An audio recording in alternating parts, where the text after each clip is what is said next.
یرمیہ 41واں باب۔ اور 7ویں مہینے میں یوں ہوا کہ اسماعیل بن نتنیہ بن الاسمہ جو شاہی نسل سے اور بادشاہ کے سرداروں میں سے تھا 10 آدمی ساتھ لے کر جدلیہ بن اخیکام کے پاس مصفا میں آیا، اور انہوں نے وہاں مصفا میں مل کر کھانا کھایا۔ تب اسماعیل بن نتنیہ ان 10 آدمیوں سمیت جو اس کے ساتھ تھے اٹھا اور جدلیہ بن اخیکام بن صافن کو، جسے شاہ بابل نے ملک کا حاکم مقرر کیا تھا، تلوار سے مارا اور اسے قتل کیا۔ اور اسماعیل نے ان سب یہودیوں کو جو جدلیہ کے ساتھ مصفا میں تھے اور کسدی سپاہیوں کو جو وہاں حاضر تھے قتل کیا۔ اور جب وہ جدلیہ کو مار چکا اور کسی کو خبر نہ ہوئی تو اس کے دوسرے دن یوں ہوا کہ سکم اور سیلا اور سامریا سے کچھ لوگ جو سب کے سب 80 آدمی تھے، داڑھی منڈائے اور کپڑے پھاڑے اور اپنے آپ کو گھائل کیے اور ہدیے اور لبان ہاتھوں میں لیے ہوئے وہاں آئے تاکہ خداوند کے گھر میں گزرانے۔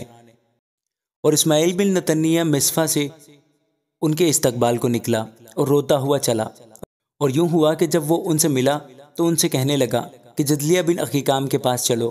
اور پھر جب وہ شہر کے وسط میں پہنچے تو اسماعیل بن نتنیہ اور اس کے ساتھیوں نے ان کو قتل کر کے حوض میں پھینک دیا۔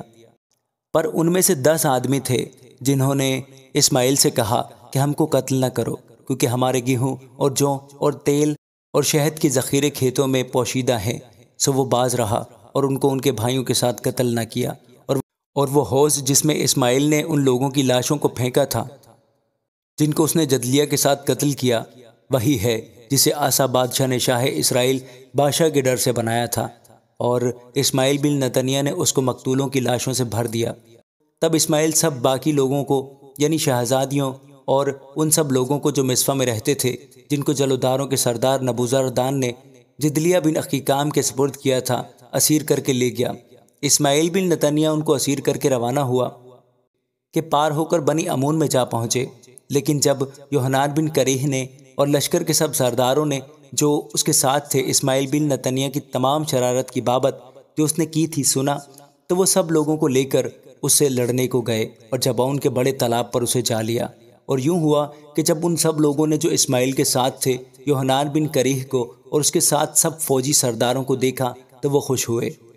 تب وہ سب لوگ جن کو اسماعیل مصفا سے پکڑ کر لے گیا تھا پلٹے اور یوحنان بن کریہ کے پاس واپس آئے۔ پر اسماعیل بن نتنیہ 8 آدمیوں کے ساتھ یوحنان کے سامنے سے بھاگ نکلا اور بنی عمون کی طرف چلا گیا۔ تب یوحنان بن کریہ اور وہ فوجی سردار جو اس کے ہمراہ تھے سب باقی ماندہ لوگوں کو واپس لائے جن کو اسماعیل بن نتنیہ جدلیہ بن اخیکام کو قتل کرنے کے بعد مصفا سے لے گیا تھا، یعنی جنگی مردوں اور عورتوں اور لڑکوں اور خواجہ سراؤں کو جن کو وہ جبعون سے واپس لایا تھا۔